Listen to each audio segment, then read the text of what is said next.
The song received its first ever airplay on the pirate station Radio Caroline. It was played and people started calling the station and saying, where can we buy the record? I mean, it was incredible the impact it had. I took a bus up Oxford Street and I saw these signs in record shops saying, we've got it.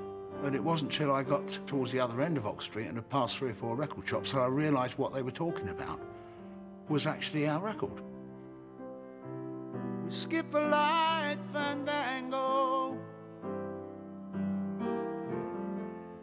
and turn cartwheels across the floor. I was feeling kind of seasick,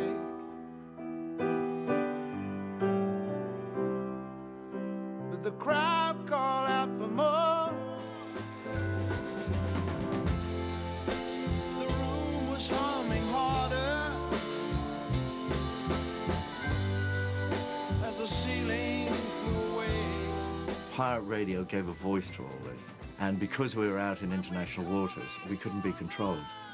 And governments like to control things, you know, and they like people to turn up to work, pay their mortgage, keep to the speed limit, and not cause too much trouble. And here was these ships out in the ocean, stirring up a whole load of revolution and youthful energy and excitement. This is Radio Caroline on 199, England's first commercial radio station. 7 converted fishing trawlers broadcast illegally off the British coast in a buccaneering attempt to break the BBC's monopoly on radio transmission. The pirate DJs played the music they wanted to the young generation. Kids were all listening to us because would they rather have the Beatles or the Northern Dance Orchestra? And some younger people broadcasting to younger people, like, as in those days I was. You know, I was 21 years old. And we were all learning our trade out there. That was the great thing about it. You know, that was the exciting thing. Because you couldn't get a job at the BBC if you were below about 35 or 40. The BBC was presented by middle-aged people reading from scripts. There was no excitement to it, there was no spontaneity to it. They wouldn't play Bob Dylan's Like a Rolling Stone because it was 6 minutes long. Pirate radio would do all of those things. There were just no rules. I was passionately interested in the music of my times. Could we hear it on the BBC? No, we had to listen to the pirates. Transmitting from 160-foot masts, the pirates hijacked the airwaves and reached tens of millions across the country who tuned in to hear the latest sounds. Once you had portable radios, you could take a radio around with you and listen to pop music on your radio. And I think the pirate radio pioneers, really, were part of that rock and roll spirit of being, you know, very anti-establishment in their own way. The hippie movement as such was happening in London.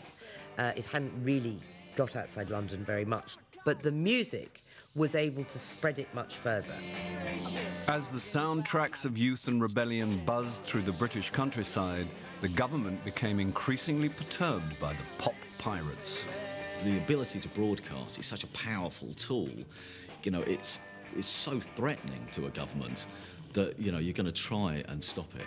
Tony Benn, as Postmaster General, it became an obsession with him to get rid of the pirates. He'd be wide-eyed on TV saying, we've got to put a stop to this rebellious broadcasting. They're stealing the copyright and paying no money for it. They're playing records that musicians have recorded and giving them no money for it. They're endangering the ship-to-shore radio, and there's a real risk that distress at sea might not be reported because of the inadequate fumbling handling of equipment. I was at home one Sunday and the phone rang. It was Harold Wilson, the Prime Minister, rang me up. And I said, what do you ring me about? Well, he said, I'm listening to the pirate radio. What are you going to do about it?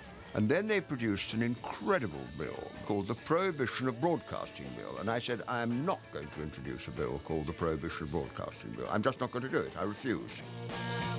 Tony Benn got his way. And on the 14th of August, the less oppressive-sounding Marine Offences Act came into force, effectively silencing the pirate radio stations. One station, however, had no intention of respecting the government's authority and continued to broadcast in defiance of the ban. Nobody had really defied the British government in that way before, with a 50,000-watt transmitter, which gives you a tremendous amount of power. They reckon about 22 million people across the UK and the continent were tuned in. This is Radio Caroline. It is now 12 midnight.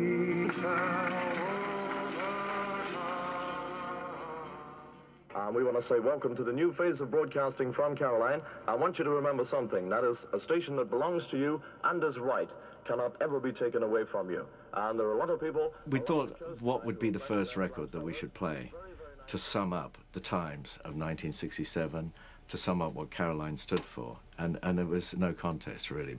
We played All You Need Is Love at midnight.